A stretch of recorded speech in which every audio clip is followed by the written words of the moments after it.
Hello, my name is Samuel Warwick. I have autism. The entertainment industry has been a huge part of my childhood. So, by being inspired to see other entertainment podcasters interviewing other people from television shows, I decided to do one myself. To know about some funny behind the scenes, bloopers, and some stuff that we probably didn't know about while they were making the certain type of show. This is Entertainment Treasure Talk with Samuel Warwick. Let's go to the podcast now. Hello there, everybody. Welcome back to another episode of the Entertainment Treasure Talk with Samuel Warwick. If this is your first time watching, well, hello. Like I said, my name is Samuel Warwick, and if you're coming back again, well, welcome back, of course. So yeah, if you're watching, however you're watching or however you found me, we're glad that you're here, and yeah. But with me, I only have at least two co-hosts with me today. I have, of course, Jordan Robinson. Good afternoon, all. And of course, our newest from the last episode with John Derek Lenny, making her first debut from, helping me out, is Kris from the Nostalgia channel. Welcome. Hello. And yeah, so this year has so before we get into the guests, this year has been wild with guests, and I know it's been a while since we've last talked, had anybody on. It's been a struggle getting guests on, and it's just so and so. But may I just ask you both again, how are you both doing again today? Oh, we are wonderful. Yeah. So, all right. So our guest today has been a writer on some TV shows. He has worked on stuff as like Family Matters and the George Lopez shows, which are very popular comedies. But most importantly, he has written for some faith-based work, which we're all very familiar of. We're familiar with if you're familiar with VeggieTales and 3-2-1 Penguins, big idea. If you're familiar with those, then this guest is is for you guys. And yeah, so his name is introducing our guest, Robert G. Lee. Hello, hello. How are you, sir? I am doing very well, thank you. I've taken a shower. All is good in life. Everything's perfect. I mean, yeah, that's like I mentioned before we got started talking. I was a massive fan of 3-2-1 Penguins, and so it's I've watched a few episodes between today and yesterday and today, so we can get started with this interview. I watched a few of your episodes that you've written for, and yeah, and I hadn't really had time to watch like the other ones, the VeggieTale ones, but I do remember them very very well. So yeah. Oh, usually I like to start off with how people got into, the industry and all that. So may I ask you, Mr. Robert, how did you get in to writing, writing and stuff like that? Well, when you say writing, that covers everything because I'm a stand-up and I've written a movie and I did the animation and I was a Wow. director at a church for a while, and Wow. so those were a lot of sketches. But it all started off in college when I did a radio show, and that got me. I fell in love with writing for the ear. And that's real. Animation is very closely tuned to that because the two of them work together. But as far as big idea and VeggieTales goes, it was a gentleman at my church, and I was the drama director, and we did sketches all the time, and he knew the kind of things I was doing. He says, they're making a movie now, and they need to keep the episodic things going because that was the train that drove VeggieTales, and without that money coming in, they Wow. couldn't make the movie. So they were looking for writers, and it was difficult for them because they had to find someone who had a Monty Python sensibility but understood the Bible. They could get people who understood the Bible and they weren't funny, or you can get people who are very funny, they didn't understand the Bible. So I fit both categories, and they brought me in, and I had like 4 pages of notes. And this is one of my favorite stories of VeggieTales. 4 pages of all these ideas, and we could do this. And they said, we love the idea of Joseph as a Western. Well, it so happens on page one of my ideas, I had Joseph, and on page four, I had the Western. And in their mind, they put them together. And I said, yeah, that's my favorite idea out of all of them. And Oh so that was my first wow. episode was Little Joe. And Oh I did my it gosh. as I a remember and that. you don't know the name Bonanza, but that was a show before your time. But I I've was heard of kind of it. I've never watched too much of it. yeah, and that's fine. Everything is a with it's always very easy to do a parody on VeggieTales, and so Wow. we did Yes. Sherlock Holmes and some of them you can latch onto a parody and do other ones you just want to do the fun story, Yes. like Gideon and the tuba. It wasn't a parody of anything, but instead of his horn, we Oh gave my him a gosh. tuba because Larry's funny with it. Yes. Mm-hmm. So Yes. That was Mm-hmm. a great it, episode. it, I it really. Yeah. it became fun, and I got to write the songs, and then let's see now, Mike Naraki did, of course, Larry Boy, but Yes. I met the guy who did the music is just so Yes. absolutely wonderful. I would just sing a tune or just give him the lyrics, and he would come up with an amazing thing. Oh, Wow. I'm horrible because I literally met him in person last month, and I've forgotten his name. So you'll have to Kirk look that up and Heineke. insert it. Kirk Heineke. That's the Heineke, music. that's it. Yes, Yes. yeah. That's the And I composer's would just name. say, do this like a Gilbert and Sullivan song. Boom, he would do it. Do it like a Western, he would do it. So he's Wow. amazing. Yeah, Yeah, Kirk I Heineke. know. Thank you I so much. know. I know. He's like some of the best music composers, probably from VeggieTales or Big Idea. I mean, he's probably another favorite of mine. Favorite of mine growing up. Just listen to his music, because man, he did. He also did fantastic on 3-2-1 Penguins as well. So yeah, yeah. So that's another one. That music tune's been going on forever. You know they. And so when you do animation, it is different than doing live action because Yes. you have to direct things a little bit differently. You have to give them exact examples, and sometimes it's easy, sometimes it's very difficult. And they also have budget constraints, which you don't think of when you're doing an animated piece. But so when I was doing Sherlock Holmes, I wanted to do an English pub. They said, "Well, we have they have 3D sets, and it costs a lot of money to make a 3D set, but they could redress a set." So they said, "Okay, if we did a pub, we could take the set we had, and it might have been Madame Blueberry. I'm not really sure, but Hmm. they had one of these big bar-like sets, and they changed. So they actually took my set from the Western bar in Little Joe and made it into an English pub for Sherlock Holmes because they had the space. And so once you have that set, it's easy to just put in a different kind of bar, put in a different picture over here, but it's hard to build it from scratch, and that's when it gets expensive. So you also Yeah. have to have you're thinking of budget constraints while you're coming up with a story. So, and of course, they have no hands. So you have to do Yeah. things where every once in a while you can have them holding something, but you really don't want to do it too many times. Yeah. And then you have to be aware of the jokes of Hmm. what the age group is. You want to make some for the adults, some for the kids. Yeah. And we did one for Santa Claus, and it's like, well, we can't tell the kids about the existence or non-existence of Santa Claus. We have to Hmm. tiptoe around that because that's the parents' responsibility. So there are lines that are drawn. It's like, well, parents won't like this, or kids will love that, but we can't have that. So I had that experience on another animated piece that I did Oh yeah. over at DreamWorks. But you find Oh out the controls are sometimes out of your control, and you have to write to a yeah. specific goal and then know that you're going to be edited and changed. So I'll give you a favorite joke in a little bit. But go ahead, ask your Mhm. questions. I've got stuff Yeah. to say.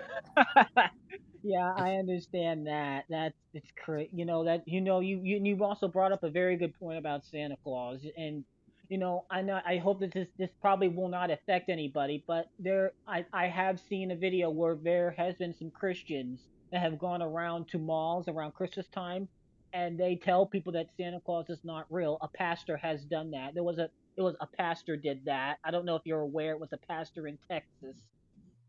I don't know if No, you heard I about believe that. in letting kids have their innocence, and it's Yes. fun. And then you tell the reason behind the story. Matter of fact, there's a movie coming out this Christmas called "Steal the Naughty List," and I'm one of the voices in that. And it's a Oh bunch of kids, wow. and so the snowman and different characters. They figure, okay, we won't Wow. get in trouble if we steal the naughty list. So it's this big adventure. They're trying to find Santa, Wow. and then the church mouse tells them who Saint Nicholas really was. And so it's a Yeah. very sweet little movie, and it's coming out. That's coming out on November Yeah. 15th. So Oh that's claymation. wow. And so obviously, 3-2-1 Penguins and VeggieTales are animated, but Hmm. this is a claymation piece. So a Oh labor of wow. love by a group in Texas, and it's really fun. I really like it. Oh wow. That's actually, and November 15th isn't too far away, so Yeah. I'll have to check it out. That sounds that sounds like a move. That sounds like a pretty good movie of. Yeah, and the voice actors are Bob Smiley. He's a Christian stand-up comic, and Christian McCartney. He's another up-and-comer. He's really funny. So anyway, and then I've got the part of the I'm the heart of the movie, and Oh it's fun. wow. It was very fun to do. Oh Ooh. wow. Well that's good. I'll have to check that out and probably have to spread my thoughts on it, but I'll turn back to this podcast and I'll take a listen about what the movie is. I'll probably forget about it when we but that's okay. I mean, I'm usually good at remembering, but it's just, you know. So actually, so working. So now since we talked about veggies, I want to talk a little bit about 3, 2, 1 Penguins. What were some of your favorite episodes that you wrote for 3, 2, 1 Penguins out of the four? Because it said you wrote for four, and those episodes were the green-eyed monster, get along little dogies, wise guys, and then the asteroid is the something about the asteroid beneath. I can't say the episode right, but I got at least three of those. It was what's fun about science fiction because that's really what 321 Penguins was. Hmm. They're penguins in space, and so you like Star Trek, they would land on a planet, and oh, it's a planet of the 1940s, and again, budget constraints. They did that at Universal Studios where they had the sets they could do it, so they would beam down into that kind of planet. So with 321 Penguins, it's like all right, let's put them in a western. Let's see what it would be like. But you make space references. Of course, you've always got Kevin doing something silly, and you've got Hmm. adventures, and you've got to get a meeting in there. So Penguins was just fun.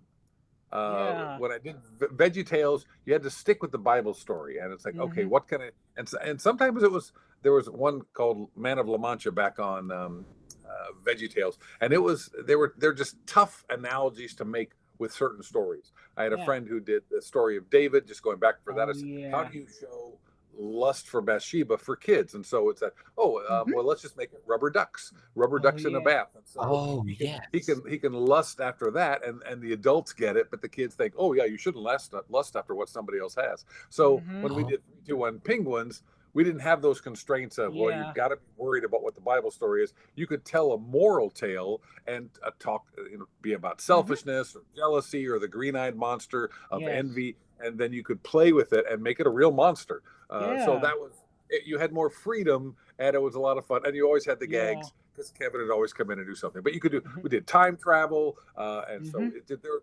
We had all these scripts planned out, and then the series went away. So anyway, Yeah. and it was I 15 years ago, so I don't remember all Yeah, I those gags, but it know. was fun. I know. Yeah, what I will say, it came from a lot of Canadian voice actors though. So you had popular Canadian voice actors like Lee Tucker, who's probably the most popular one, I think, and then another popular one who was Michelle was what was I hold up Claire Corlett, who was so, and then you also had, oh my God, Paul Dubson, who was Midrill, and then the other two I don't know about. Tried looking them up. John Payne and not Michael Dubson, but Michael Donovan. He was also the voice director on that too. Michael Donovan was. Oh, okay. So I And again this is I so for me. I didn't work with the actors. I just wrote the scripts and sent them in, and it's part of the fun. I like directing the final product, but when you hear it, you go, "No, did a really good job with that." Every once in a while, hmm you listen to something, you go, "Oh, they kind of missed the boat," but no, they generally hit it right on the mark. There were some really good animators yeah. and directors on that. Yeah, yeah, that's true. But in the original one, I think all the voice actors were American. Though I think in the original first six, I think they were all American. Well, that makes sense. Things are cheaper in Canada, Yeah, so yeah, I was like, that's "Well, the true. voices changed. We don't know why." That's true. Yeah, everybody else does though. That's vaguely true. Things are cheaper in Canada. I think America's the most expensive one but I don't know. I think it's one of them. I heard that some Americans moved over to the UK now as well for their voice acting work. So Well, voice acting's changed a lot because now you can just do it at home with a that's what we yeah. did with Steal the Naughty List. I was just home with a microphone and a little Wow. baffle around me.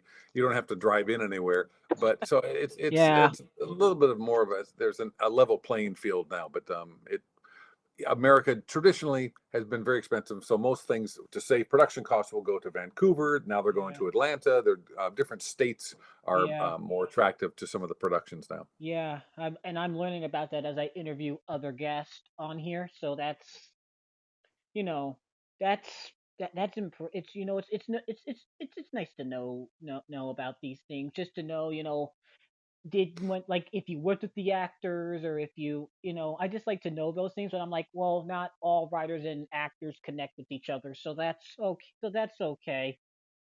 That is totally okay. And actually, I was speaking of little dog, like, hold up, get along, little doggies. I actually not writing the episode, but I watched the episode before we got on here, which is, oh my gosh. And I do have to say, the same music is, there's an Easter egg in that episode. The same music is actually the music from Battling of Little Joe in there. So, fun fact, guys, if you Because Kurt Heineke, and they're both Western, so it's, yeah, it's like he just kind of put the he's music yeah, over there. yeah, he just slapped on the music. So really, he didn't have to score. I think with 3-2 on Penguins, I don't think he had to score with the screen. He just basically just he saw the screen, and he just, okay, we can just slap that there. We can slap that there, which is in a lot of various 3-2 on Penguins episodes that you see. He just slaps on a lot of it. He just slaps on a lot of the scores, which actually isn't too bad. It actually makes sense. Not like in the later Thomas, where in the later Thomas where it's just rushed and then it just is slapped. Like, if you watch the CGI Thomas, right at the beginnings of the CGI Thomas, when Thomas was going into CGI, you can see that's a lot of stuff was slapped. So, but this way of being slapped, it's better. I kind of like it this way. I mean, I was a little, and for a while, I kind of preferred 3-2-1 Penguins over Veggie Tales a little bit. When I was like 12 years old, I kind of preferred it because it was, and I remember watching them all on Cubo. So, yep, I was a massive Cubo fan. Yes, that's how I watched 3-2-1 Penguins. And then I think around that time, it also moved to the TBN as well. So, Yeah. So what's great about 321 Penguins, again, when you have science fiction, you can deal with today's issues or things that are bothering kids or adults yeah, and put it into a different world and you explain it. When you're doing a biblical story, like for the most part, what they did with Veggie Tales, you have to stick to those parameters. But that's of why course. science fiction is just fun. We're on another planet. We can do whatever we want and use our imagination. Yeah. And as long as Mhm. the lesson is taught, we're good. Hmm. Mhm. All right, so I'm gonna give the spotlight to one of these two. Do any of you guys have anything to say or anything to ask Robert here, Chris or Jordan? Well, well, for the episodes you worked on for VeggieTales, which one, in your opinion, would be the best? Well, I'll narrow it down to three, and then I'll get it down to one. My favorite, your first one's always the favorite, and so that's Little Joe. I love that one. And then Ah, the Sherlock Holmes is fun, just because I love writing in that style of mystery and with Gilbert and Sullivan songs. But I do love Gideon, and it's just a fun story. I like, out of everything, probably my favorite would be uh, Little Joe. That's still the first and the fifth. But I was gonna tell Samuel at the beginning my favorite joke. This is the joke that got cut, and so it's always fun to put in jokes and see which ones are gonna make it and which ones aren't. Okay. And so if you understand Sherlock Holmes, uh, written by Sir Arthur Conan Doyle, and he mhm. wrote it back in 1900s. And at Yeah. that point, Sherlock Holmes played the violin, and he had a cocaine problem. Now, cocaine Mm. wasn't illegal at that time, but he had a cocaine problem, and so then it was like, oh, okay. And they explored that in the story. So I said, all right, I've got to put that in this episode, and no one's going to get it except for the adults who understand Sherlock Holmes. So I had Larry at that time, with a bottle of Coke in his hand, and straw going up his nose, and bubbles coming out of his ears, and he snorted it, and he went, "I don't get this at all." Oh And for my some reason, gosh, My. they cut that. bro. I don't know why. No, that makes sense though. That makes sense. I It mean, was an anti-drug message. That's what I was saying. But they said, no, there's going to be kids with straws up their nose snorting Coke. We can't oh have that. no. Oh no. Yeah, I can see that now. Kids with like, I remember like they also I remember because that also reminds me of like an interview about like what they did with one of the very first Veggie Tales. They said, of course we know the song "Where's My Hairbrush," and Mhm. originally Mike the Rocky was singing "Where Was My Razor," and then they said Oh, oh kids, yeah. and then they said And then Phil was like, "Well, Mike, we don't want kids running around the house with razors." Well, where's my razor? Yep. Yeah, Oh, and Phil. I did an episode one time for DreamWorks, and it was a Frankenstein monster thing, and they had I had them Oh my having glue, and goodness. he glued his lips together, and then censors came in and said, "No, you cannot have kids imitating that." And say, "Oh, Oh this." dear. You Yeah. always have to change everything because there's some idiot kid out there who does whatever he sees on TV, evidently. So. Oh my goodness. Yeah, that's crazy. Oh my gosh. Indeed. Yeah. Phil was very strict about that. Well, he was like, now, I mean, because the people wanted another silly song. People wanted another silly song after that. Like, I originally at first, as we know from VeggieTales, if you haven't watched the behind the scenes, Phil did say he did not promise everybody a silly song. He didn't promise that, but from the very first video from the Water Buffalo, he thought, okay, yeah, people said they wanted another silly song, so that was probably the biggest hit from VeggieTales, and so Well, that's what people remember, and Three that was songs with that. Larry. Yeah, and that's Mike Nawrocki. Mike Nawrocki hmm was Larry, and he did most of the silly songs. And they're just non sequiturs. They're just funny, and they're silly, obviously, and kids love it. And that's the great thing about VeggieTales. They're silly, and that's the thing about Three, Two, yes, One Penguins. You just if you can embrace the silly, you could have a really fun time with it. So. yeah, of course. I mean, I got a question. Did you voice anybody on 321 Penguins, if I may ask? Did you voice No, anyone or no. no? I've done a lot of voiceover work, but again, this in that I was just the writer, and I would give suggestions. But Yeah, no, they had the people from the United States and the next year Canada, evidently. But no, yeah, that was not me. yeah, cause a lot of the time I was going through. I think there is a Wikipedia where they do confirm who played the side piece Okay. characters, because a lot of the side piece characters were actually not announced in the credits. So Oh, okay. And then in VeggieTales, it's pretty much all Phil's family. So you know, his yeah, wife did Phil. Junior and all, all that. Oh yes. Yeah. Mainly the VeggieTale cast was mainly the family members. I think there were only maybe two or three people who did some things outside that weren't part of his family. Like Yeah, because my, Phil but did a Mike, couple, Mike did a couple. Yeah, yeah, Mike and Phil mainly did all the voices of the vegetables and everybody. Which yeah, I'm like, oh my, like that's incredible work too. The fact that they started out in such a small world and then yeah. it Yes. grew and grew and grew. Like Mhm. that's crazy. That's crazy. So So taking a break from the from big idea stuff, you also worked on Family Matters. Would you like to speak about that? Oh, Family Matters was great. So comes under the category. I was a warm up for sitcoms, and what a comedic warm up does is you bring an audience in, and they don't know the show, or they love the show. It depends on where it is in their in the season. But you entertain them while the cast goes and changes their clothes, or the writers write new jokes. So it Yeah. takes 3 to 4 hours to film a sitcom. So, hmm Family Matters was a spinoff from Perfect Strangers. So I was on Perfect Strangers. So they Yes. brought me over to that. And I got to play a part or two, and I got to write just a little bit on it. I was able to write on like the Hogan Family, Step by Step, different shows, Wings. Because I was the warm up, they brought me in to be a writer as well. So it was a lot of fun. Now, Family Matters, the most famous day there was the day that Steve Urkel was invented, Oh and my gosh, that is yes. the so and the show was floundering. It hadn't found its breakout character yet. And they go, we need a breakout character, and in comes Jaleel White, and he's just cast for one episode.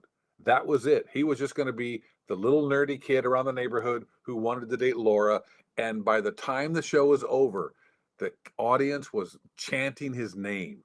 And the producers looked up at the audience, and they looked at each other, and they signed him that night to a 13-week deal on the show, Jaleel White, and he became the breakout character. Now, from that, conflict started because Joe Marie Peyton France and Reginald VelJohnson were the leads. And now they're the parents. And the same thing happened over on Step by Step. You had Patrick Duffy Mhm. and Suzanne Summers. They were the parents, but Yeah. the kids become the breakout stars. So the parents would have to have a show written about them every couple episodes, or the actors would go, come on, I'm just walking in and walking out. That's all I'm doing. Give me a show with some meat on it. So the cast got jealous of Jaleel because he came out of nowhere. He wasn't supposed to Oh be my the star, goodness. but he Oh became the star. So wow. a little backstage drama of a guy who was very, very funny, very talented, Wow. saved the show. But Oh. the show wouldn't have lasted if it wasn't for him. So it's when you're an actor, you've got to say, all right, is it better to be a secondary character and run for 5 years, or be the lead and be canceled Yeah. after 13 weeks? So that's Yeah. Mhm.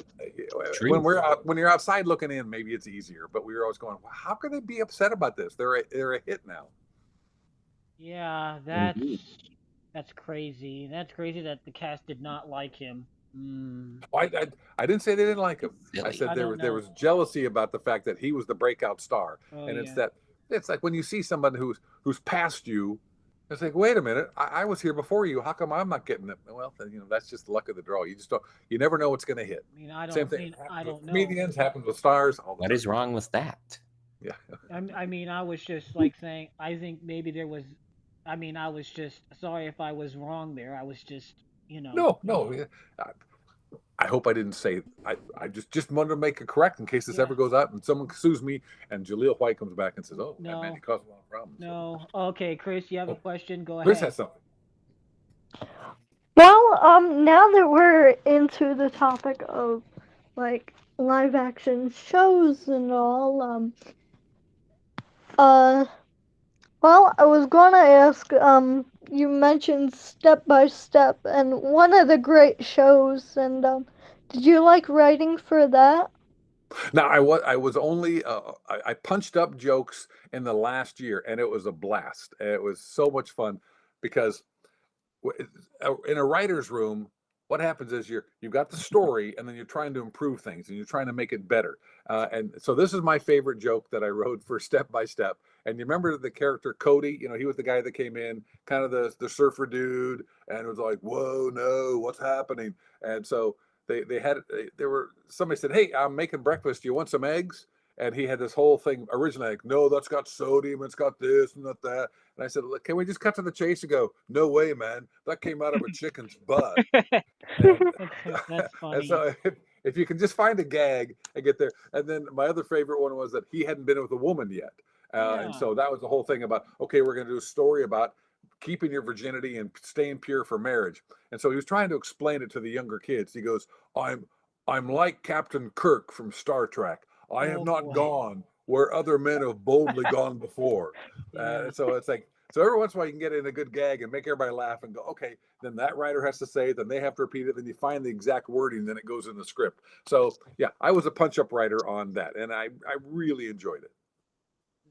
I mean, that sounded fun. I mean, hey, with old shows, you can't really with like '90s shows, you can't really go wrong with. We're finding out some of these things about the '90s shows, and I'm like, that's where probably pop culture really started to hit. For me, like TV shows really started to be a Uh, massive hit. I know Little House. I know Little House before then was a massive hit for old people, and I'm gonna say it was only good for its time. I am watching the show. But Little House was mainly good for its time. I don't think television really got good till maybe the '90s, and then throughout the 2000s, it was a big hit with preschool shows, and then the shows like preschool shows like VeggieTales and other things and stuff like that, like what we were talking about earlier. So it's. each generation has their most popular shows, and some of the earlier shows were discovered on Nick at Night and Mhm. TV Land, those kind of. Then people go, oh, there was a show called Leave It to Beaver. Oh, there's a thing called Gilligan's Island. So Yeah. those shows, they go up and down in popularity depending Mhm. on what if this generation can discover them. But yeah, Absolutely. you're gonna have your music, you're gonna have your sitcoms, you're gonna have your shows. That's just the way it is. Mhm. Absolutely. And I think and now we have the internet now, which boy, yeah, that's kind of took over. You can find clips on anything about anything anytime. Yeah, Yeah. it's a whole new world. Now it's a whole new world. Now people can put themselves out there, and now people can rate them, and I'm like, okay, that's interesting.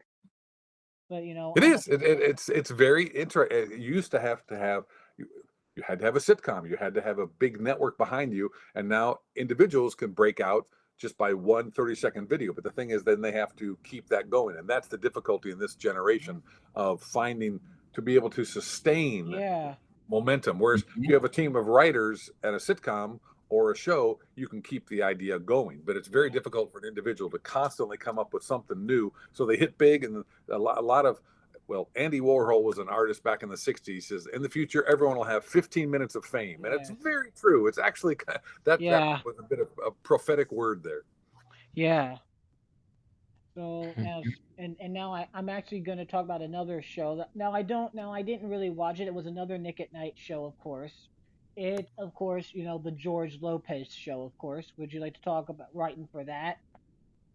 Well, all right. So for the majority of these shows, because I worked on tons of them, I was the warm up on it, and I didn't write on them. So I Oh, didn't so write you on the just did George a Lopez warm show. up.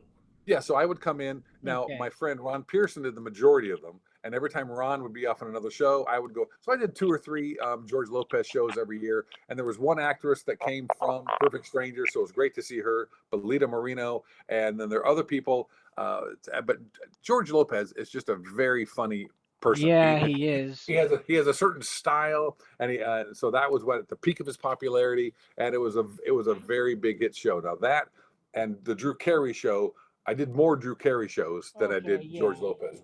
Drew Carey, I was there almost from the inception. So Yeah. there's certain shows I did the whole run, like Old Christine with Julie Louis Mhm. Dreyfus, and then Becker with Ted Danson. Different shows like that. I was on all of them, but Lopez, I was just a substitute. Mhm. That's yeah. I was just curious because it mentioned that you wrote for things, and I'm like, okay, So wrote for a couple, but for the most part, everything. yeah. You I just did a warm obviously up. wrote for all the animated pieces, but on sitcoms, I was so Wings, Step by Step, Perfect Strangers, a show called Getting By, a couple of those shows, a little bit of Family Matters. I was a punch up writer on those shows, Yeah. but not a full time staff member. Just I would do the warm up, and Mm. I would come in on a different day and help punch up jokes. It's okay. So you might be mainly known for the big idea stuff, which is okay. I mean, hey, everybody has a favorite company that they've worked with, and everybody, so it's just, you know, When you're a comedian and a writer, I call it irons in the fire. You're working on that show. You're doing a stand-up gig over there. So I'm on Dry Bar. I'm over here on Sirius Radio. I get that. So it's this hodgepodge of career opportunities, and you're not defined by anyone. It's just at the end of it, you look back and go, oh, okay, I did a lot of stuff. That was fun. So yeah. trying to think. So you mentioned that you did some things for DreamWorks besides the movie that's upcoming. Did you do anything else? Did you do anything for like Madagascar or No, they just or had one. It was called Toonsylvania, and it was about cartoons, and that only oh lasted like one season. So that was. I ah have a lot of little figurines from it, but that was it. So, yeah. and that came from animation because I was working on another show. They brought me in for that one. So that was it. Yeah. That's wow. Just so you know, VeggieTales actually went with DreamWorks too. So, and They we all did know. like after I don't know how many bankruptcies they went through before they Yeah, finally were picked up there, but yeah, that was a yeah. sad part of the That tale. was a sad. Yeah, that was just no. After that, Phil Fisher was trying to get a little more money for things. I think because I think originally a lot of you guys don't know this, but Phil Fisher actually had a deal with Hit Entertainment. So yeah, he was good. Yeah, there were VeggieTales could have been a Hit Entertainment deal, but I don't know what he wanted. I don't know if it was the fact that he wanted still the religious feel in it. I think that might have been the problem. I don't think that would have been much of an issue. So, He wrote a book about all the different about some of the problems he had, the hubris, and trying to make it big. He wanted to be Disney, and that was outside of his grasp. And so he has a yeah, great intellectual property, and he did a really good job with it. And unfortunately, he's not been able to continue with it. So it's yeah. a sort of a sad coda to the whole thing. Yeah, he wanted to be Disney, and then he started up 321 Penguins, and then I don't know, and I don't know if there's. I remember the very last episode. I was a little bit like sad. I was like, oh man, they're not gonna make no more 321 Penguins. Like I remember going back and watching it again, like it was a rerun on like Cubo. It was their final episode in the big house, and I was like, oh wow. So that was yeah, I was a little bit disappointed. Like well, why didn't he continue with this show? This show was actually really good. And numbers, it's like you never know what's going to hit and what's not. And so when I say numbers, it's ratings, money, how much, and then the network, are they going to offer you any more money for another episode? They go, it's not hitting the numbers that we were expecting, so we're Yeah. going to say goodbye. Netflix does it all Yeah. the time. Everybody does it. It's like they don't really care about your emotions. They just Yeah. look at the bottom line and go, nope, Yeah. cost too much. Nope, not enough Yeah. of Yeah. interest. So we're going to say goodbye. Yeah, I've noticed that from our last guest that we had. Like he was a creator of a show and yeah, so of course I don't you wouldn't know that this show. Maybe I'll just say the name. So the show was I'm actually doing a research. I'm actually one of the top people doing research on this Jim Henson show. It was called Animal Jam and we had the last and we I don't know if you know what it is or not, but we had but this creator, he was the creator of the show and he literally told us and basically what happened is that they had plans for another season, but then something happened. I think something happened with the Jim Henson company, so it kind of fell through the Jim Henson. Jim Henson didn't really concede to it, and so yeah, that kind of bit the brim. Yeah, they wanted to focus on their most popular, which was Bear in the Big Blue House, which was their only company thing, and they had some. And plus, they had it with Disney too, so but it's it's It, good to it, know. it is a bottom line industry, and if you're not making money, you're not paying people, and you can't keep the doors open. That's just Yeah, the way it is. that kind of hits that kind of bites the bottom of the barrel. But I was but like I It said, bites something, and we don't know what, but it bites yeah, something. yeah, Yeah. bites something. I said just I don't know. It kind of bites the bites the tooth, but another one bites the dust. I guess it happens. It happens, once or maybe or better yet, once an era of something ends. Like okay, like let's just say for Thomas, once the model series ended, they went to like a whole okay, we want to do something better and try to make it better and they want to make more money and they're like, okay, so basically the industry doesn't care about money, you know? That doesn't really care about you, but they care about money, but you know. Well, when you did say things go through phases, you're absolutely right. In the early you had the 50s and 60s, you had westerns that were big, and then it became detective shows, and everybody said, oh, the sitcom is dead. Then Bill Cosby came along. Now obviously Bill Cosby had a bad end to his career, but but revitalized sitcoms, and they became big in the 90s, and the shows you're talking about were in the 90s, and then those Late kind of 90s. faded away, and now Hmm. now we have Netflix and all these Yep. series, but and then it became superhero Yep. after Iron Man hit big and Batman, Yep. and then that's Late going 90s. down now. So yeah, Yep, late 90s, early 2000s was like young preschool shows, and maybe young preschool shows was like late 90s, early 2000s were like the preschool shows. Now that's pretty much bit the dust now too. Like they're just making preschool shows pretty silly now, and I'm like, nah, I'm not into this. well, you're not in preschool either, so you don't know. Yeah. You're no longer their audience. Yeah, I'm not their audience anymore. I'm like, I still watch the other ones from time to time, so that's okay. But that's okay though. Times change. So actually, going back to big idea. So I do have this is actually the complete season one of 321 Penguins. Yeah. You want to know what's weird? You want to know what's weird about this? So they did a whole season one, but they never like to be released on DVD. But you know what they never did? They never did just a season two. But you want Oh, to know what's better? They did like a whole season of the whole series, the TV series, like about maybe a few years after this came out, which was like 2016 when they did the full series, and this I believe was like 2012 or 2013. So this yeah, I remember I recorded them a lot off of Cubo when it was in its final days of Cubo. mhm. So yeah, that was.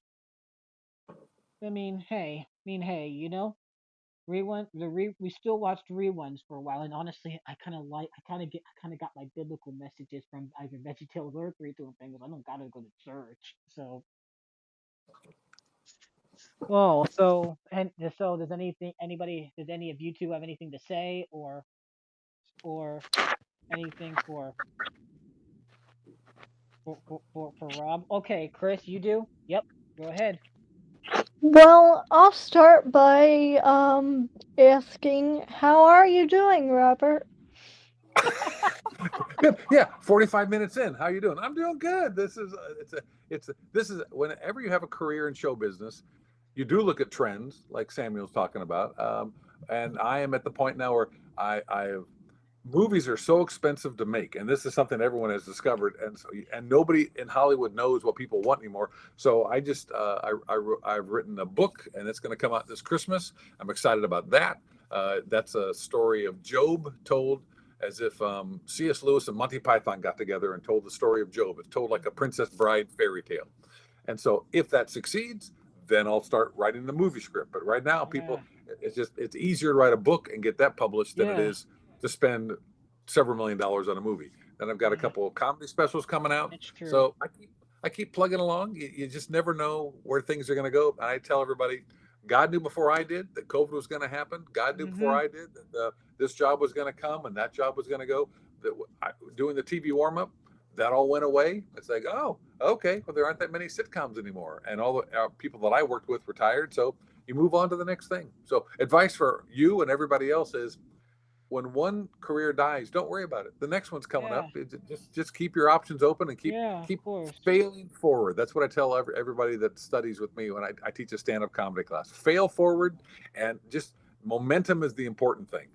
You want to succeed, but you're going to fail a lot too. And failure is not a horrible thing because you learn from it. So Mm-hmm. where I am right now is a good place. I'll keep doing this for a couple more years. Keep writing. Always be creative. Yeah. My wife says she'll know when I'm dead when I wake up and I don't have an idea. And I said, so the lack of breathing won't give you a clue? No, it's the fact Oh that I my don't God. have a Yeah. new idea because I always pop up with something. So Mm-hmm. yeah, I've had a very Absolutely. good life that way. Yeah, absolutely. So earlier you mentioned about, you said you had a favorite Veggie Tales. Do you have a favorite 321 Penguins episode you wrote for, if you had to pick? I don't, because again, they were all it was 14, 15 years ago. So Oh I'd have to go yeah. back and watch them and go, oh, I like that one. Oh, that was great. I think is the first or second one. And I don't Okay. remember right now. I Okay, apologize. maybe it was okay. I think the little doggies one was the second one that aired. So, and the first one that aired was actually the Green Eyed Monster, which was actually another pretty good one too. That was Mm-hmm. probably a pretty good The episode fun too. of it is it's like, and it's always not the whole episode. Sometimes you're like, oh, that was a really fun gag. It's just fun to come up Yeah, with something. Circumstances come together and you get a good gag. Okay, that one played. That yeah, one worked. So the sheep impression was pretty good too, and I think Lee Tucker did some of the sheep in there. I wouldn't be surprised about that. I think Lee Tucker did because he was a big voice in there too. So yeah, him and Paul were like the biggest, but the other, John Payne or whatever, I don't know. I don't know whatever happened to him or Dale Wilson. Dale Wilson was the commander, actually, the Admiral Strap, and I think okay, so there was another one, Gary Chalk, who was another popular voice actor. I think he's in the I think he might have been British, but I think he's in Canada. He did Saul, the one of the he was the later bartender there, but he wasn't in the original pilots though. So, So and this minutia so much better. It's hilarious how even though I wrote them, other people produced them, and you're the fan, and the fan mhm. they come along and they get to know everybody, and that's what's fun for me to go. I actually done a couple of Yeah. these podcasts of people who really dig these shows, and it's a lot of fun. I should go Oh, back and I'm gonna have to go back and I did look up some of my original scripts because it's always fun to see what jokes made it, which ones didn't, what they oh, accepted. So, oh but yeah, I, yeah, I don't have yeah. a great 321 Penguins joke that Oh was on yeah, par with the yeah. Sherlock Holmes. Yeah, that's okay. Well, yeah, and he also did Cavadis. He also was the villain in there too, and the villain didn't come till the TV series. Actually, Cavadis didn't come till then, and I actually kind of liked Cavadis. He was actually pretty good. Okay, the theme for Cavadis is awesome. If you have not listened to it, the theme for Cavadis is awesome. Dun, dun, dun, dun, dun, dun, dun, dun. Loved it, love it. It's like oh my god, Kirk really went out when he did it. Kirk just went all out when he did that. Like I gotta say, I don't even think he did like a villainous theme before like that. I mean, I don't know that, but that just sounds like it was probably a just a good villain for like just their Well, own. I think you would know. You know a lot of this minutia. Yeah, I think you I probably think you would know. know. Yeah, I think you know what I'm talking about. Like, I don't think he ever did a villain like that. Just a villain that just their own produced villains. I know we had villains for like VeggieTales, and that was portrayed by God, but this was a whole different thing. This was a whole different thing. This was like straight out of just okay. Yeah, this was a villain that just came straight from scratch. So this was like, okay, Penguins had like an enemy, and so. Well, it's good to know that the pilots really hit, and then well, and then Canada came with it. So, and I think some of the production was Cubo. I think some people from Cubo came along with it. Hmm. I don't know. I don't know the whole ordeal, but I don't know who came up with the with Cavitus, but I've got to claim ignorance on that. I don't know. I don't know who came up with Cavitus, but whoever did, they did a good job on it. I don't even know. I know, and I also know the some of the animators from the original first six pilots that came out. Yeah, some of the animators were actually the voices of the characters. So that's in. So yeah, well, I mean, you oughta see some of Ron Smith's work because I think Ron Smith was the original animator for the series. Well, it makes sense because Phil Vischer and Mike Naraki created the characters. They know what they're supposed to sound like. They know how they're supposed to act and behave. So if you're the animator, then you understand how things. So it's just Hmm. easier for you to do the voices Yeah, sometimes. It yeah, happened on that, The Incredibles with Brian yeah, Bird.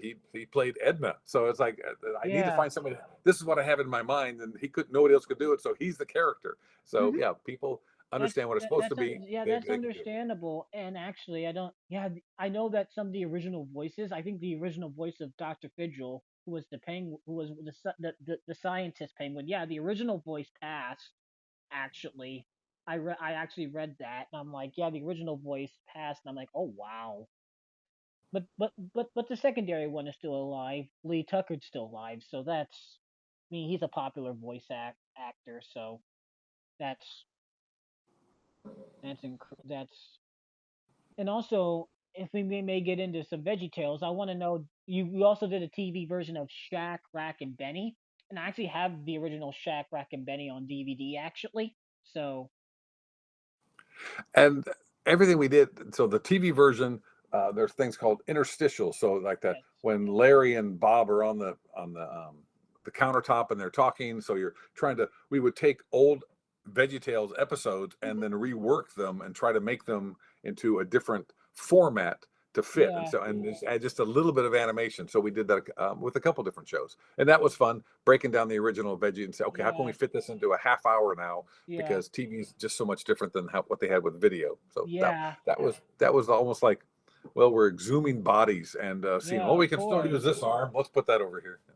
Yeah, and here's the thing about video. Video gives you your own freedom, I believe, to do whatever you want to Mhm. do, and just I think direct to video gives you like this own freedom to do what you like to do, and just it's incredible to really, you get it. And then sometimes, most people try to do direct to videos, as like pilot things. I consider a lot of direct to videos just pilots, Mhm. and then to see how the test audience goes. And if it, and, a lot of them, I'll be honest, a lot of them do not make their way to public because I've seen a lot of channels that do like, similar like old learning videos. Like, I don't know, there's a channel out there who uploads like all sorts of obscure and weird learning stuff or PSAs or whatever.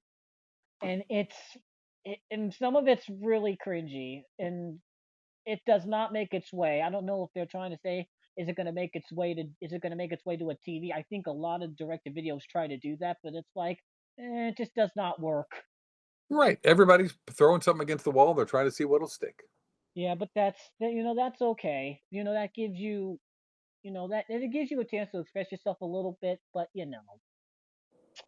so all right. Well, so now we're going to get into now we normally have fan questions, and so this is the time where I normally ask fan questions since we're 47 minutes in. So we're gonna go on ahead and get to some of our fan questions. And our first set of fan questions come from another one of our co-hosts, Martin Krebs. And he sadly could not be here. He was not feeling well today. So he asked this, and I think for his first question, I think it's already been covered. What did you like most about working for Big Idea? Well, the first thing was the people. They were just really nice people when I started off with Big Idea. They were just great people, really fun, enthusiastic, and a lot of ideas that get bandied back and forth, and the talent with them. You just can't deny how good the music is, how good the animation is, and it's just so much fun. And everybody had their hearts in the right place, and so that was that almost like this innocence. Hey, we're really going to work this and make it fun. But it's Mhm. also fun to see your end product when it's like, Yeah, okay, that was what I of course. imagined, or nope, that didn't even come close to what I wanted. So they're the disappointments are there because Yeah. I'm not in the room with them. They're the excitement of singing a song and having Kurt put it to music and have them sing it. So there were a lot of highlights in that. Yeah, and the second question is, oh, then this is actually a good one, and I don't think it's much of a surprise. He said, "Who's your favorite VeggieTales character?" And I don't think that's much of a surprise. I'm gonna have to say Bob and Larry most definitely, if you ask me that question. Always. Oh, and Larry Boy and Larry. So once you figure out their dynamic is there's an old comic team called Abbott and Costello, and Hmm. the teams are always you have the straight man and you have the nutty guy. And Bob always had to be the straight man, so he wasn't as much Hmm. fun. He was set up. He was the delivery, but Larry got to go off on a thousand different tangents, Yeah. and so it's like id and ego, and so it's that one would just go off, and that's why Hmm. Larry's so much fun to write with Yeah. because Bob is always, come on, let's be serious. So he's not Hmm. as much fun. So as far as just pure fun, it's Yeah. always going to be Larry. Mean that dynamic duo really fits well. Bob and Larry, they really fit well when you're watching the show. So Definitely. They fit well. And then Martin's third question is, what was it like working on 321 Penguins? And we've already probably confirmed that it was just you got to do a little bit of your own freedom and just stuff like that, a little bit more. You didn't have to stay in the biblical stuff, but you just had to stay on the verse a little bit, so you had a little bit of freedom.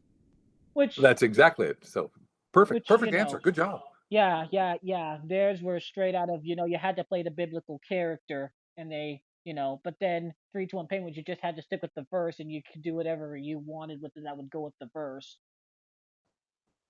So you see, that's great freedom too to know.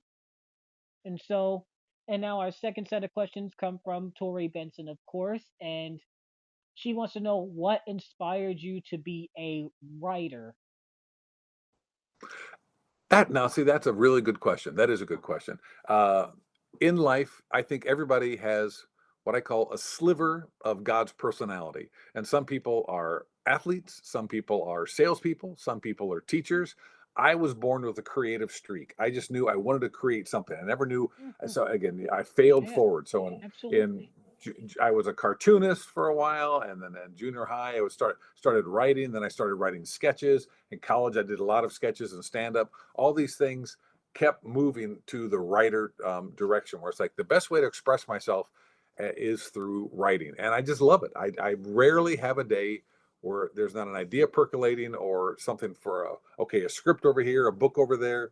It just become it's just who I am, and that's the way I express myself. Some people have dance, and they Hmm. have to get up and they have to move.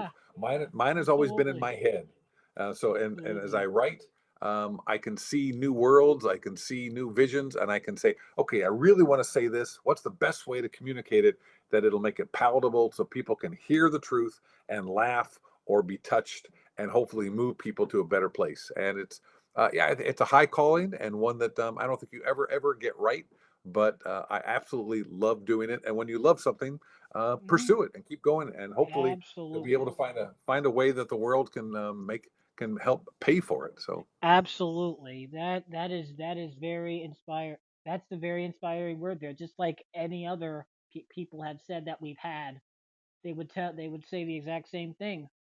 And that's just keep doing what you're doing. Just like now we're doing a podcast. Well, if you guys want to start one, try to keep doing it. Now you will have some times where some people will tell you, or they say they can't do it, but don't worry, you'll keep trying and you'll get there. You'll get to a certain amount of episodes from your favorite people. And also, she wants to know favorite episode of VeggieTales you wrote for. Your second favorite, she says. And I think you confirmed it was Sherlock Holmes, but if you want to sum it up, I could be wrong. definitely. And then as far as the first episode of VeggieTales is probably my favorite, and that's where they had the two towns, and this town wore the shoes on their head, and this one didn't, and it was just it was so inspired. and I thought the lyrics were clever, everything about it, and that's what made them. People discovered this and wow, this is just brilliant. So really, my favorite episode was not one that I wrote. It was the very first one that was by Phil Vischer, and I just thought Hmm. it was brilliant. Yeah, So. yeah. Where's God when I'm scared? That I think that's a very good moral too. Mhm. Where's God when you're scared? What do you And do and they when just you're afraid? When you're afraid, what do you do? A lot of people just are like, I don't feel comfortable doing this, but sometimes, just talking about it just really helps. Yep. And then she said, third, what's your favorite episode you wrote for Family Matters? And like you said before, you confirmed, you didn't really write much, but Right. I would punch up the material on you that would one. So punch up materials. So, and then fourth, what do you like best about I'm just gonna say punching up being like a punch up for sitcoms, I guess, because you confirmed that she wrote writer there, but she wants to know what did you like best about it? it's being the guy in the room that can make other people laugh with. And so I look at the script and we hear it. And we know there's a hole here, and we've got to fill it with a good joke. And so you go, okay, what could it be? Could it be? And so everybody just sits back and they think, and then people pitch things. And if you can be the guy that wins by making everybody laugh, that joke goes in the script, and they go, okay, you got one in. Other times like, oh no, theirs is better. Couldn't do that one. So the ability to make something out of nothing is really fun, and that's what a writer does. There's a great story of Yeah. Warner Brothers Pictures, and they Hmm. would hire writers to write movies. You don't just sit down at the typewriter and hammer it out. You've got to sit back and think. But the head of Warner Studios, he would walk by the writers' room and go, "Why is no one typing?" And so what they did, and he would fire people if they weren't typing, because as far as he was concerned, writers should sit at their typewriter and type for 8 hours a day, then go home. But they didn't. They sat around, thought. They threw pencils up at the ceiling. They had Yeah. snacks. They talked. And so what they did is they hired a lookout, and the lookout sat in the corner. And every time the head of Warner Brothers Studios came out, he'd sound the alarm. Everybody would go to their typewriter and just start typing gibberish. Nothing at Oh all. my And gosh. then when he walked by, they'd say, "Okay, he's oh, gone now." Then they'd go back and go, "Okay, what should he say? What should happen in Casablanca?" And then they'd start thinking again. So being a writer is not just sit down and do it. No, you've got to get out your big idea, then you have to form it, then you got to do a second draft, then you have to have a third draft, and you just keep moving toward this piece that you know is out there somewhere. That's the other thing. When you're a writer, you have to have confidence that you're going to find the answer, and you don't find it the first or second draft. Sometimes it takes three, Hmm. 4, 5 drafts to find what Yeah. you're really trying to say, and that I Absolutely. must say is a lot of fun. Absolutely. And that's great. That's great. And guys, we appreciate all the fan questions, you guys. You guys rock. You guys rock with these questions.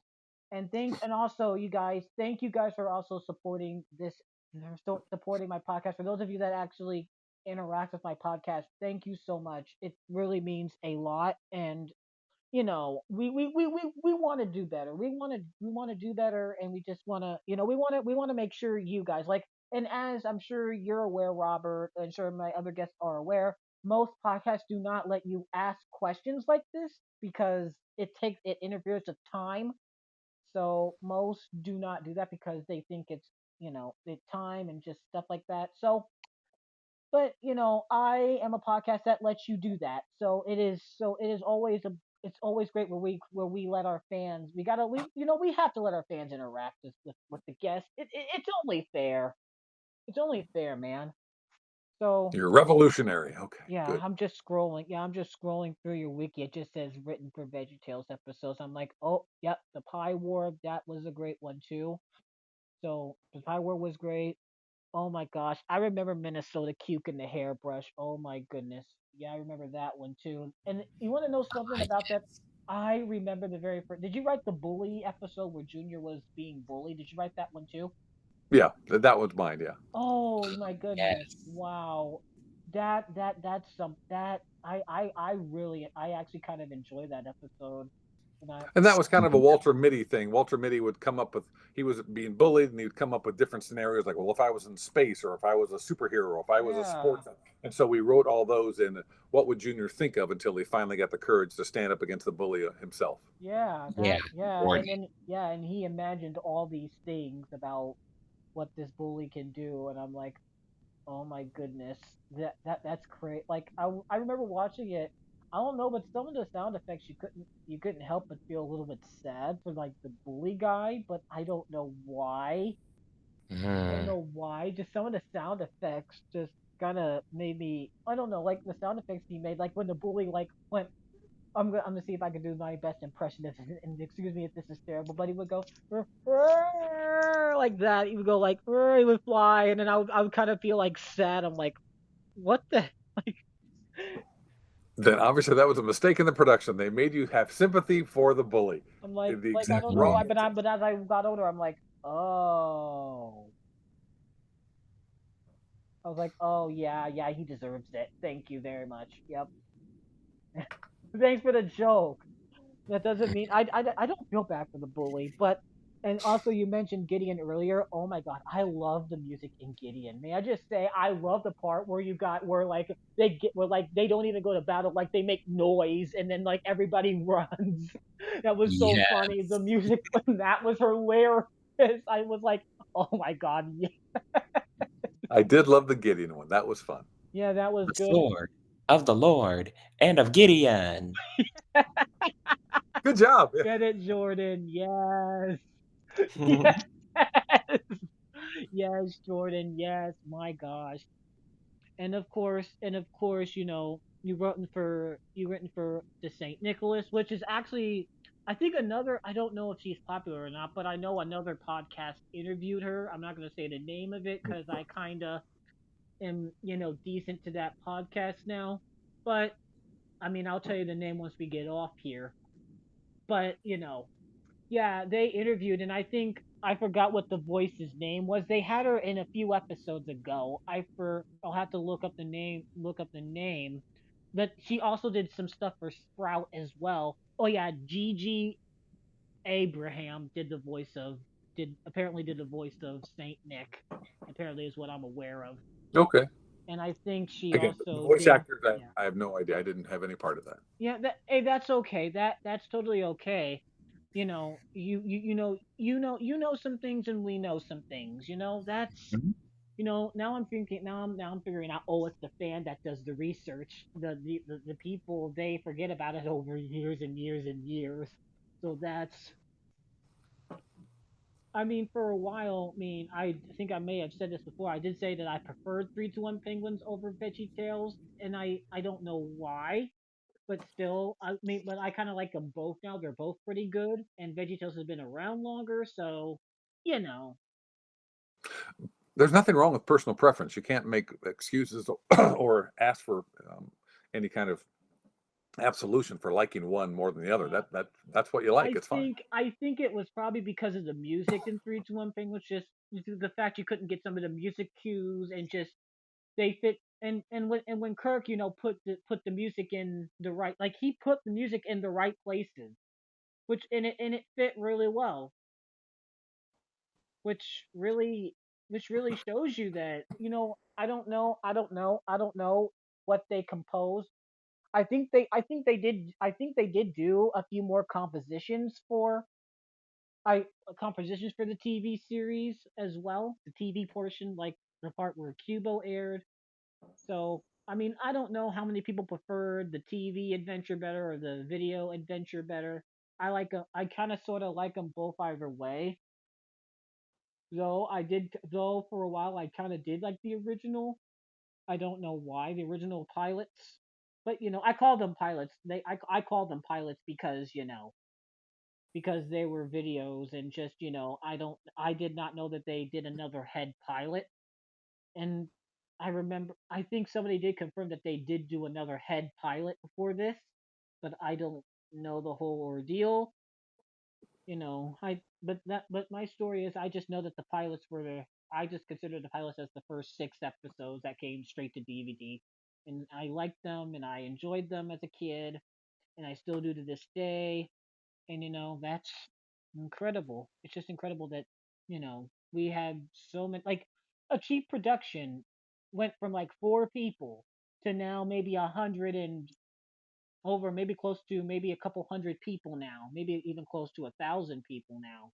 Because it was just a small production when they first started, and they nailed it, and they nailed the videos out really well with just the few people that they had. So that's incredible to know. But yeah. Anyway, so do any of you guys have anything to say? Chris, you got anything or Hmm, I mean, nope. well, I do have one more thing. Um, with the book you're hopefully coming out with, when do you think that would be like published? Like next year or?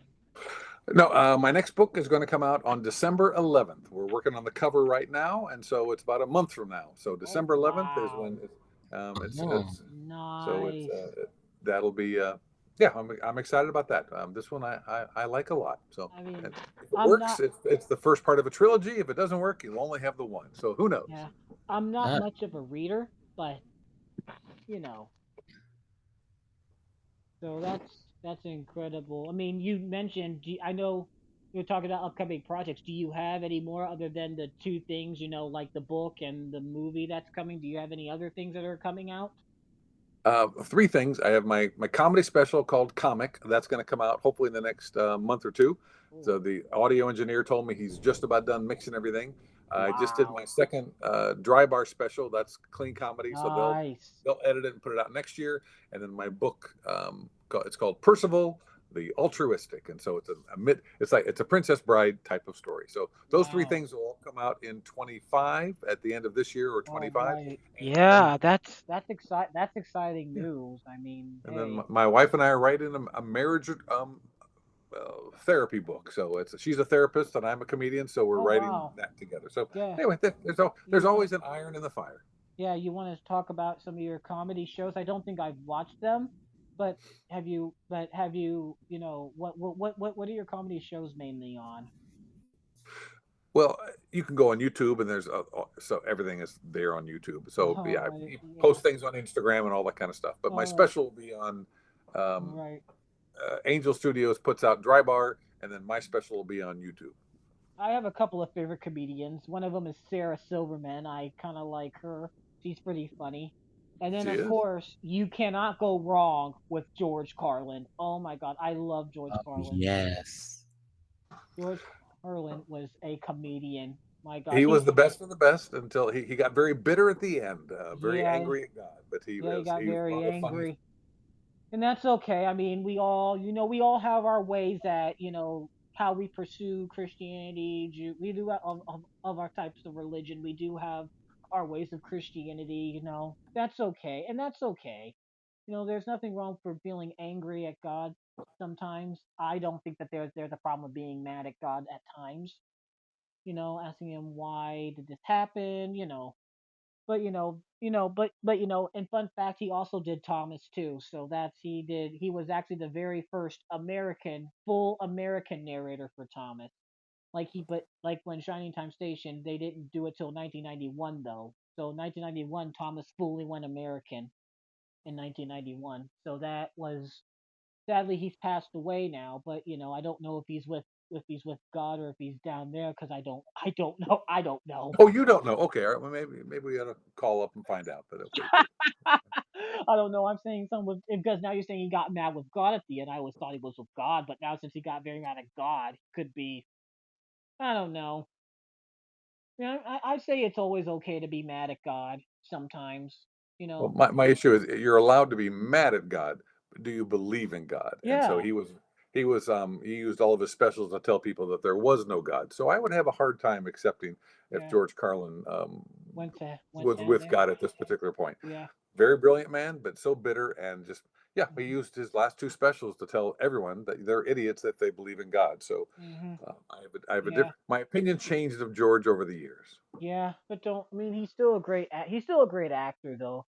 He's still a pretty good actor. I do gotta Can't take away say. from him. He very creative, very funny stuff. Yeah, that's it's just incredible to know that it's just and one thing I just have to say about everybody, not just you but anybody who I've interviewed or who I'm interviewing or anything, just you know this is it's always great to have you guys on.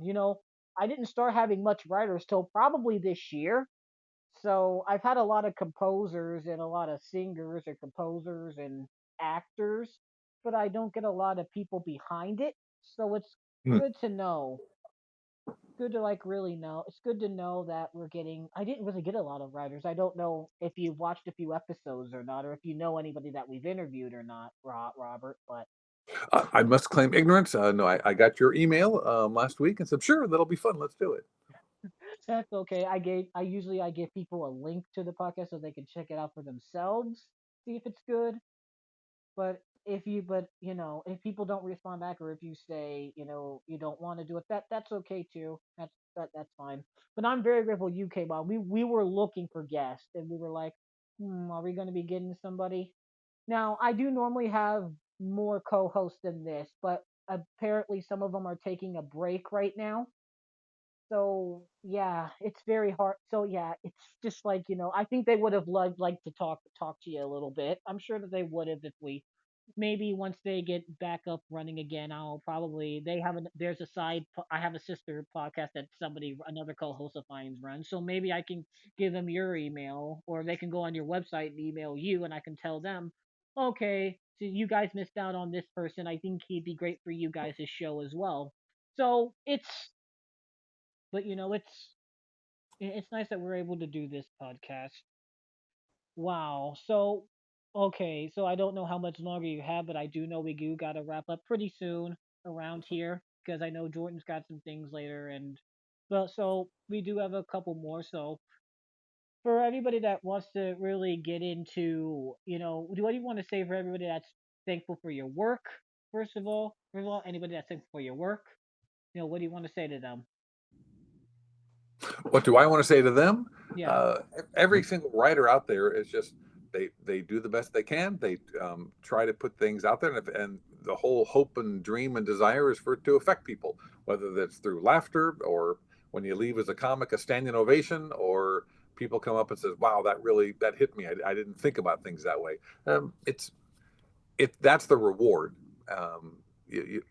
Financially, I can make my living doing other things like stand up, but the writing is the fun part. Hmm. And when you have a fan like you, as I say, it's been really fun to do these podcasts because kids who grew up with Veggie Tales and 321 Penguins, it affected their lives. And it's Yeah. really fun to say, okay, you guys were influenced by these.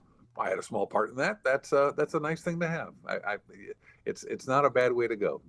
Absolutely, absolutely. And what do you want to tell people that want to get into writing or anything like that? Any behind work or want to do anything? I tell everybody again. I already said, Yeah, fail forward. I've got so many things on how to be a writer, but you do want to have something to say, and then you have to learn your craft. So many yeah, people just absolutely. go, I'm going to do stand up, or I'm going to be a writer. I'm just going to go do it. It's like no, you understand.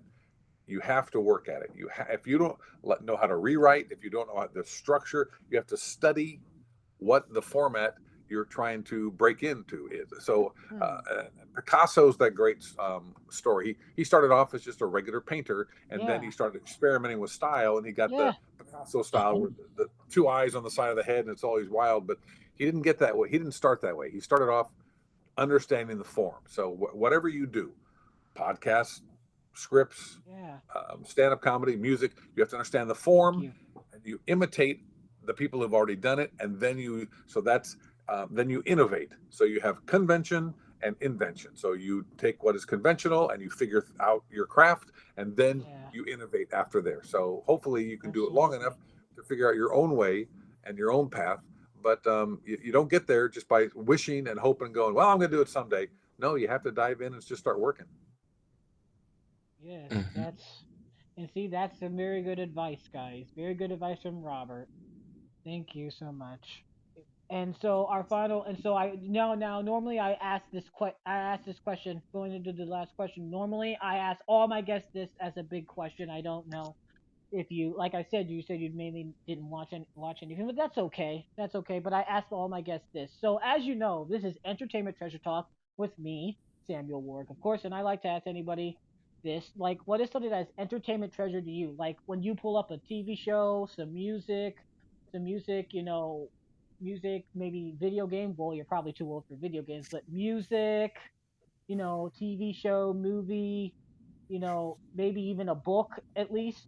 What is something that is entertainment treasure to you? Like any product or anything. You can have more than one thing. You can have a few things. Anything that is entertainment treasure to you. Like you look at it and you're like, it's your favorite thing ever, or your favorite show, or your favorite song of all time. Any of that. Like, what is something that is that to you? I don't know if you've been thinking about that, but just think it. Just if you Well, haven't, I just haven't thought about, but I certainly know what they are. If I were to go down my list of favorite movies, um, I would I would have to put them into a pile of things like Princess Bride, Casablanca, What About Bob? I have all these movies that I love, and you can almost go to each era, like from the 20s and 30s. I love Charlie Chaplin, and then you get in the 40s and 50s, and I love Casablanca and African Queen. When I was a kid, I loved all the Disney movies. So the animation from Disney is just absolutely wonderful, from Snow White and Pinocchio and all the absolutely, all the great ones. I love all that. I absolutely. love the new Pixar films. Things Movies that touch your heart are just absolutely wonderful. I will always be a fan, both in book form and movie form, of The Hobbit and Lord of the Rings. Those are just like, they're just so Absolutely. good. And C.S. Lewis is one of my favorite writers, so I love the Screw Tape Letters. That to Okay. me is absolutely brilliant. Um, as far as entertainment and music, I'm a Stevie Wonder fan. So Yeah. Beatles, Stevie Wonder, those are probably that's Oh. 60s and the Wow. 70s. Those are my two favorite that I can just listen to them all day long and never get Yeah. tired of that. So I've told my favorite entertainment treasure. Of course, to me, my favorite show of all time would have to definitely be Thomas, because I am massively into trains, and the modeled series of Thomas for me has been the best for me in my life because I love trains. I love trains. I love the music. I also love the celebrities that did Thomas from time to time. Like mainly here, we mainly us in the U.S. We had the celebrities. The UK just had another narrator, just had another semi narrator that was just a semi actor, like that was just they're just acting out there. So, you know, I love the celebrities that did it. Also, the music just makes from the model series just makes it feel like you're on an island. That makes you feel like you're on the island, and the sound effects were great. Everything about the model series was honestly to me was great. And now the video games, to me, Mario and Sonic most definitely are my favorite video games of all time. You cannot go wrong Mhm. with them. You just can't. And now I'm hearing that Sonic has some of the best video game music of all time. Like, my goodness, there's a big Sonic fan base out there. Mhm. So, you know, that's it's incredible just to know. So that's another thing. And of course, my favorite Christian thing, going in the Christian would have be anything big idea, probably you guys. So, and I didn't have a favorite. Maybe I now with the puppet show, I used to consider Between the Lions and Baby Einstein. But then since I started to do research on this show, right, on the show from this Jim Henson show that was just only came for one season, I kind of am enjoying Animal Jam because I like how the way the puppets interact with the kids. And if you haven't seen the show, you'd no, understand. okay. You'd probably you'd understand why I kind of like it. I like it, but yeah, you'll understand why I would like it. So yeah, well, well, guys, I think this is another episode well done. I've had fun. Mhm. And Thank you very Robert, much for bringing me in, yep, Jordan and Kris. Thank you very much. Meeting you, yep, Oh, Samuel. Robert, you I are very appreciate it. welcome. yep, Robert. Once again, thank you so much for being a part of our show once again. And I will make sure I get everything out to you. I don't know if you're following the podcast, but if you are, we will make sure. I normally get everything up probably within a day or so. So yeah, I get these out pretty quick. So Good.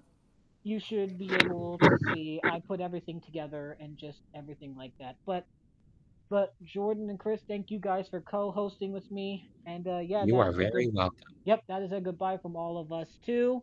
And we thank you guys for watching this podcast. Guys, once again, I just want to thank you guys for so much of the guests that we've had, and just it's incredible. We do hope to get some more out before the year ends. We're probably gonna have a few more guests. Let me just you know see what we can do, and yeah, we'll see who will be our last guest going forward. And yeah, guys, thank you for joining, and we will see you guys on another episode of this podcast. Bye, everyone. Bye. So Farewell. Thank you for watching this episode of the Entertainment Treasure Talk. We hope that you had fun and that you enjoyed the show. If you enjoyed this episode of the podcast, maybe you'd like to watch or hear more episodes of the show. The link to the playlist is in the description. Don't forget to comment, like, and subscribe for more upcoming episodes. And don't forget that you're awesome and that you too are filled with entertainment treasure. See you next time for another great episode of the podcast. Peace out.